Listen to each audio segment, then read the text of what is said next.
목적이 이끄는 삶 제2장 우리는 우연의 산물이 아니다. 너를 지으며 너를 모태에서 조성하고 너를 도와줄 여호와가 말하노라. 이사야서 44장 2절. 하나님은 주사위 놀이를 하지 않으신다. 알버트 아인슈타인. 우리는 우연의 산물이 아니다. 우리의 출생은 실수도 불운도 아니며 우리의 삶 또한 우연히 이 세상에 존재하는 것이 아니다. 혹 부모님은 계획하지 않았을지라도 하나님은 우리를 계획하셨다.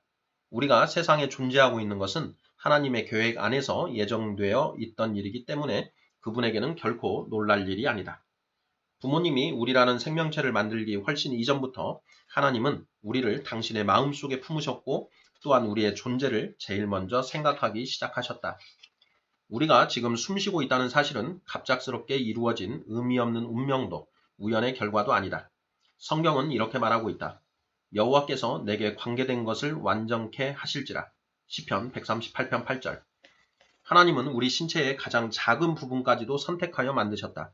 우리가 속한 인종, 피부색, 머리, 그리고 우리가 갖고 있는 모든 특징들을 숙고하여 선택하셨고 하나님이 원하시는 모습 그대로 우리를 맞춤 제작하셨다.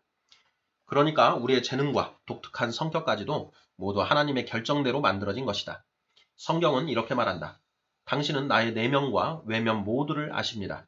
내 몸속의 모든 골수 조직도 아십니다. 내가 어떻게 만들어졌는지, 내가 어떻게 무에서 유가 되었는지 모든 것을 정확히 알고 계십니다. 시편 139편 15절. 하나님이 우리를 만드신 이유가 있기 때문에 그분은 우리 삶의 모든 것을 미리 계획해 놓으셨을 뿐만 아니라 우리의 출생과 죽음의 시기도 이미 결정해 놓으셨다. 성경은 이렇게 말하고 있다. 당신은 내가 태어나기 이전부터 나를 보셨고 내가 숨쉬기 이전부터 내 삶의 매일매일을 계획해 놓으셨습니다. 모든 날들이 당신의 책에 기록되어 있습니다. 시편 139편 16절. 또한 하나님은 우리가 어디에서 태어날 것과 하나님의 목적을 이루기 위해 거주할 곳까지 계획해 놓으셨다. 다시 말해 우리가 이 나라에서 태어난 것은 결코 우연이 아니며 아주 작은 부분조차 우연히 이루어진 것이 아니라 모두 하나님의 목적에 따라 계획되어 있다는 말이다. 성경은 말한다. 하나님께서는 한 사람으로부터 세계 모든 인류를 만들어 땅 위에 살게 하셨습니다. 그리고 그들이 살 시대와 지역의 경계를 정해 주셨습니다. 사도행전 17장 26절. 즉 우리 삶의 어떤 부분도 합당한 이유와 목적이 있다는 말씀이다. 가장 놀라운 것은 하나님이 우리를 이 세상에 어떻게 보내실지도 모두 결정해 놓으셨다는 사실이다. 우리의 출생 상황이 어떠하든 부모님이 어떤 분들이든 하나님은 우리를 창조할 계획을 가지고 계셨다. 하나님이 훌륭하든 평범하든 상관이 없다. 그리고 하나님이 계획하고 있는 우리를 만들기 위해서 필요한 정확한 유전자들을 우리의 부모가 될 두 사람의 남녀가 모두 소유하고 있음을 하나님은 알고 계셨다. 부적절한 부모는 있어도 부적절한 자식은 없다. 많은 아이들이 부모의 계획과 상관없이 태어날 수는 있지만 하나님의 목적 없이 태어날 수는 없다. 하나님은 인간의 실수와 죄까지도 모두 고려하여 계획을 세우신다. 하나님은 어떤 일도 우연히 하지 않으시고 절대 실수하지 않으신다. 하나님이 창조하신 모든 것에는 이유가 있다. 모든 식물, 모든 동물도 하나님의 계획에 따라 만들어졌고 모든 사람 하나하나가 하나님의 목적에 따라 만들어졌다. 이렇게 하나님이 우리를 계획하고 만드신 동기는 바로 그분의 사랑이다. 성경은 말한다. 하나님께서는 땅의 기초를 놓으시기 오래전부터 우리를 마음에 두시고 사랑의 중심으로 삼으셔서 우리가 그분의 사랑으로 온전하고 거룩하게 되도록 하셨습니다. 에베소서 1장 4절. 그분은 세상을 만들기 이전부터 우리에 대해 생각하고 계셨다. 더 나아가 하나님이 세상을 창조하신 이유가 바로 우리 때문이다. 뿐만 아니라 하나님은 우리가 살 수 있도록 지구의 환경을 계획하셨다. 우리는 그분의 사랑의 대상이고 그분의 창조물 가운데 가장 값지다. 성경은 말한다. 그가 그 조물 중에 우리로 한 천 열매가 되게 하시려고 자기의 뜻을 쫓아 진리의 말씀으로 우리를 낳으셨느니라. 야고보서 1장 18절. 하나님은 우리를 이토록 사랑하고 아끼신다. 하나님은 무작정 움직이지 않으신다. 하나님은 모든 것을 정확하게 계획하셨다. 물리학자, 생물학자, 그리고 그 외 다른 과학자들이 우주를 연구하면 할수록 우리는 하나님이 만드신 모든 것들이 우리의 존재에 꼭 맞도록 얼마나 독특하게 만들어졌는지 감탄할 수밖에 없다. 그리고 이러한 조건들이 인류의 생존을 가능하게 하는 데에 얼마나 정확한지 놀랄 수밖에 없다. 뉴질랜드 오타고 대학의 인간 분자 유전학 수석 연구자인 마이클 델튼 박사는 이렇게 결론을 지었다. 생물 과학에서 얻을 수 있는 모든 정보는 그 핵심 사안, 즉 우주는 삶과 인류를 근본 목표와 목적으로 가진 전체, 그리고 현실의 모든 것이 각각의 의미와 이유가 있는 전체로 특별히 설계된 것이라는 사실을 뒷받침한다. 성경은 이렇게 말한다. 여호와는 하늘을 창조하신 하나님이시며 땅도 조성하시고 경곡케 하시되 헛되이 창조치 아니하시고 사람으로 거하게 지으신 자신이라. 이사야서 45장 18절.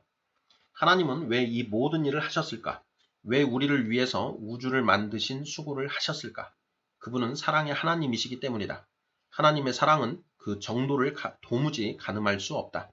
하지만 근본적으로 신뢰할 만하다. 우리는 하나님이 사랑하는 특별한 대상으로 만들어졌다. 하나님은 사랑하시기 위해 우리를 만드셨고 우리는 그 진리 위에 우리의 삶을 만들어 나가야 한다. 성경은 하나님은 사랑이시다고 우리에게 말해주고 있다. 하나님은 사랑의 마음을 가지고 계신다고 말하지 않는다. 그분은 사랑이시다. 사랑은 하나님 인격의 본질이다. 삼위일체의 하나님은 그대로 완벽한 사랑이시다. 하나님은 우리를 창조할 필요가 없으셨다. 그분은 외롭지 않으셨다. 하지만 그분은 사랑을 표현하기 위하여 우리를 창조하셨다. 하나님은 배에서 나무로부터 내게 안겼고 태에서 나무로부터 내게 품기운 너희여 너희가 노년에 이르기까지 내가 그리하겠고 백발이 되기까지 내가 너희를 품을 것이라.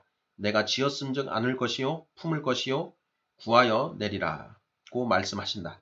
이사야서 46장 3, 4절. 하나님이 없다면 우리 모두는 우연의 산물이 될 것이며 우주의 천문학적 경우의 수 가운데 하나로 남을 것이다. 그리고 그것이 사실이라면 지금 당장 이 책을 덮어도 좋다.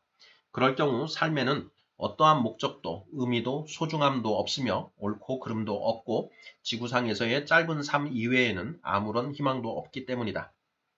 그렇지만 하나님은 존재하시고 우리를 만든 이유가 있으며 우리의 삶은 매우 중요한 의미를 가지고 있다. 그리고 하나님과 관계를 맺기 시작할 때만이 우리 삶 속에서 그 의미와 목적을 발견할 수 있다. 메시지 성경은 로마서 12장 3절을 다음과 같이 말하고 있다. 우리가 우리 자신을 바르게 알게 되는 것은 오직 하나님과 또한 그분이 우리를 위해 하고 계신 일에 주목할 때이지 우리 자신과 또한 우리가 그분을 위해 하는 일에 주목할 때가 아닙니다. 러셀 켈퍼의 시가 이 모든 것을 다음과 같이 요약해주고 있다. 당신이 당신이 된 것은 이유가 있지요. 당신은 하나님의 신묘막측한 계획의 한 부분이에요. 당신은 소중하고 완벽하고 독특하게 만들어졌으며 하나님은 당신을 그분의 특별한 여자와 남자로 부르고 있죠.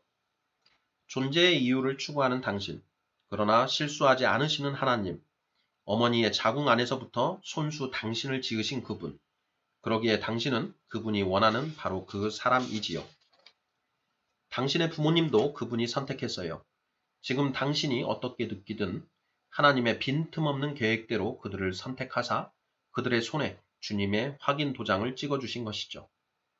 물론 당신이 당한 고통 견디기 쉽지 않았겠지만 하나님은 역시 당신이 마음 상했을 때 눈물 흘리셨어요. 하지만 그것을 통해 당신의 마음이 하나님의 형상을 따라 닮아가고 성장하길 원하셨죠. 당신이 당신이 된 것은 이유가 있지요. 주님의 지팡이로 지어진 당신, 당신이 사랑받는 당신이 된 이유는 하나님이 계시기 때문이죠. 데이 2. 내 삶의 목적에 대하여 생각할 점, 나는 우연의 산물이 아니다. 외울 말씀, 너를 지으며 너를 모태에서 조성하고 너를 도와줄 여호와가 말하노라. 이사야서 44장 2절 말씀. 삶으로 떠나는 질문. 하나님이 나를 독특하게 만드셨다는 사실을 인정하면서 성격, 배경, 그리고 외모 가운데 내가 받아들이기 위해 노력해야 할 부분은 무엇인가?